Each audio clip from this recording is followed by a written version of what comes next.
Bonjour Maxime Lefebvre. Bonjour. Maxime Lefebvre, vous êtes ancien ambassadeur, vous êtes professeur de relations internationales à ESCP Business School. Papier dans Conversation France, alors qui est issu pour une part de l'ouvrage que vous avez édité à Troyes, avec Florence Chaltiel et Yves de Trio, Propos sur la souveraineté européenne chez Dalloz. Papier dans Conversation France, la France dans la nouvelle législature européenne, un risque préoccupant de décrochage. Alors évidemment, quand j'ai vu ça, je me suis dit, il faut que Maxime Lefebvre vienne m'en dire davantage. Alors on va refixer le contexte. Début juin, élections européennes, ça je pense que ça n'a échappé à personne. Le résultat des élections européennes n'a échappé à personne. On a bien vu la conséquence avec la dissolution de l'Assemblée nationale, donc nouveau Parlement français, plus nouveau Parlement européen. La question qui se pose tout de suite, c'est est-ce que la place, l'influence de la France, d'une façon ou d'une autre, sont un peu menacées aujourd'hui en Europe au vu de ces résultats? Alors oui, un petit peu, parce que la France, d'abord, quand on regarde les députés qui ont été envoyés à Bruxelles, la moitié sont en fait des partis extrêmes à gauche ou à droite, donc ils sont dans l'opposition par rapport à la grande coalition pro-européenne qui évidemment a élu Madame von der Leyen au mois de juillet, et qui est composée de conservateurs, de sociodémocrates, de centristes, de verts. Et on voit que, par exemple, seulement 30% des députés français au Parlement européen ont voté pour Madame von der Leyen, des socialistes et des centristes. Ce qu'on voit aussi, c'est que Madame von der Leyen est allemande. Elle a déjà commencé à composer sa Commission européenne avec, par exemple, une autre représentante qui est estonienne, Madame Kaja Kallas, qui va remplacer Josep Borrell, qui était espagnol. Et donc, on voit que finalement, il n'y a pas beaucoup de présence française dans tout ça. En 2019, on avait eu Madame Lagarde comme présidente de la Banque centrale européenne, mais elle va partir en 2027. On aura sans doute Monsieur Thierry Breton qui sera confirmé comme commissaire européen français. Ça, c'est un élément de continuité. Mais on a une France quand même affaiblie par ses résultats électoraux. Et on peut craindre que l'influence française soit un peu réduite par rapport à ce qu'elle était avant, notamment face à l'Allemagne, face à la CDU-CSU, qui occupe le principal parti au Parlement européen, qui est le parti des Parti populaire européen. Madame von der Leyen fait partie de ce parti. Ce parti, pour le moment, il est dans l'opposition à Berlin, mais il est très probable qu'il arrivera au pouvoir en 2025 lors des élections allemandes. Donc on va avoir, si vous voulez, un dispositif avec peut-être plus de place pour les petits pays, plus de place pour l'Allemagne et une influence française qui risque de se réduire. Alors la grande question, c'est est-ce qu'il y a des positions un peu fondamentales qui risquent d'être menacées dans ce contexte-là? Alors, ce qu'il faut d'abord dire... Françaises, j'entends. Hein, oui, les positions françaises. Alors, ce qu'il faut d'abord dire, si vous voulez, c'est que dans l'Europe, tout n'est pas des positions d'un pays contre un autre pays. En réalité, on a une situation où on a beaucoup aussi de positions partisanes.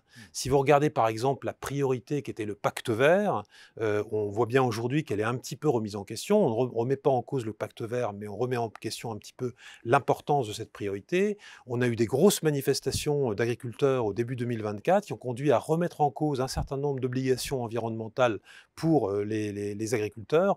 On voit aussi sur les questions migratoires, par exemple, qu'il y a des clivages plutôt partisans que des clivages nationaux. On a évidemment une gauche qui est plutôt favorable à l'immigration, à cause de la tradition humaniste de ces partis. On a une droite qui veut durcir la politique sur les questions migratoires. Et au milieu, on essaie de construire un consensus. Sauf que si on regarde, par exemple, le pacte migratoire européen qui a été voté en avril, seuls les députés du parti Macron, Renaissance, les députés français du parti Renaissance, ont voté pour ce pacte. Les autres n'ont pas voulu le voter. Donc on voit bien qu'on a une difficulté pour la France de faire partie de ces compromis européens quand on les adopte. Alors, ce qu'il faut dire aussi, c'est que la France, si vous voulez, elle est menacée aujourd'hui d'abord par sa situation budgétaire. Parce que la France est passée de 60 à 110% d'endettement par rapport au PIB depuis l'avènement de la monnaie unique en 2002. Si vous regardez l'Allemagne, ça a augmenté. Mais l'Allemagne a su le faire baisser, son endettement. Donc aujourd'hui, on est à 64% environ. La France est sous le coup d'une procédure de déficit excessif. La France a un endettement qui n'est plus dépassé que par la Grèce et par l'Italie.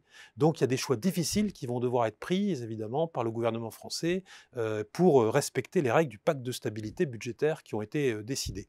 Alors ça ne veut pas dire que la France ne peut pas défendre ses positions, bien sûr. Si vous regardez par exemple le nucléaire, c'est un bon exemple en 2023 où la France avait réussi à créer une coalition pour le nucléaire face à une coalition des antinucléaires qui était emmenée par l'Allemagne, et on a réussi à faire reconnaître le rôle du nucléaire comme énergie, peut-être pas renouvelable, mais en tout cas une énergie qui est importante pour lutter contre le changement climatique, et c'est un succès. Évidemment, enfin voilà, on voit toute cette tension comme toujours, hein, d'ailleurs dans les affaires diplomatiques, hein, comme toujours. Voilà, mais on voit effectivement une forme de fragilisation, pardon. Je vous avais reçu sur ce plateau pour évoquer la question de l'autonomie stratégique. L'autonomie stratégique européenne, c'était vraiment au cœur du discours d'Emmanuel Macron aussi. Voilà. Est-ce que cet agenda-là risque d'être perturbé ? Alors, c'est un agenda qui a fait beaucoup de progrès depuis 2017.